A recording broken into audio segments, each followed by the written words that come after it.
বেজে উঠেছে ত্রয়োদশ জাতীয় নির্বাচনের দামামা। এরই মধ্যে ভোটের উত্তাপ ছড়াতে শুরু করেছে রাজনীতির মাঠে। রাজনৈতিক দলগুলো ব্যস্ত নানা রকম রাজনৈতিক কার্যক্রমে। জাতীয় নির্বাচনকে সামনে রেখে তাই নির্বাচন কমিশনও ব্যস্ত আচরণ বিধি সহ নানা কার্যক্রমে। ত্রয়োদশ জাতীয় সংসদ নির্বাচনে ভোটের প্রচারে থাকছে না পোস্টারে ব্যবহার। একজন প্রার্থী তার সংসদীয় আসনে 20টির বেশি বিলবোর্ড ব্যবহার করতে পারবেন না। রাজনৈতিক দল ও প্রার্থীর আচরণ বিধিমালায় নতুন করে এই বিধান যুক্ত করল নির্বাচন কমিশন।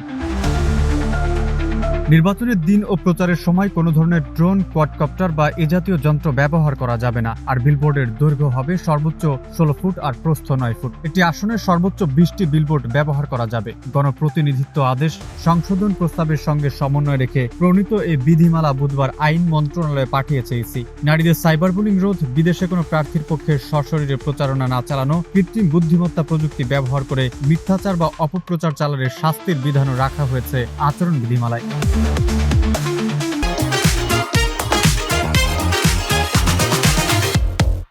আচরণ বিধিমালা লঙ্ঘনের ঘটনায় দণ্ড বাড়ানোর প্রস্তাব করেছে ইসি। এতে প্রার্থিতা বাতিলের বিধান যুক্ত এবং জরিমানার পরিমাণ 50,000 থেকে বাড়িয়ে 1.5 লাখ টাকা নির্ধারণ করা হয়েছে।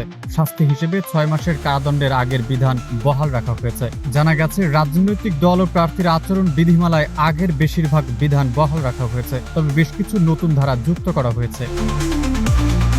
এদিকে জাতীয় নির্বাচনের সময় হলফনামায় দেওয়া প্রার্থীর তথ্য যাচাই বাধ্যতামূলক করার সুপারিশ করার কথা বলছে নির্বাচন ব্যবস্থা সংস্কার কমিশন। একই সঙ্গে প্রার্থীর বিদেশে সম্পদ থাকলে তারও বিবরণ দেওয়া বাধ্যতামূলক করা হতে পারে। এজন্য হলফনামার ছকে পরিবর্তন আনার কথা ভাবা হচ্ছে। নির্বাচনে প্রার্থী হতে মনোনয়নপত্রের সঙ্গে হলফনামা আকারে প্রার্থীর শিক্ষাগত যোগ্যতা, বর্তমান এবং অতীতের ফৌজদারি মামলা সংক্রান্ত তথ্য, পেশা, আয়ের উৎস, প্রার্থীর নিজের ও তার উপর নির্ভরশীলদের সম্পদের বিবরণ, অতীতে সংসদ সদস্য হয়ে থাকলে নির্বাচনের আগে দেওয়া প্রতিশ্রুতি কতটুকু অর্জন সম্ভব হয়েছে তার তথ্য এবং প্রার্থীর ঋণ সংক্রান্ত তথ্য।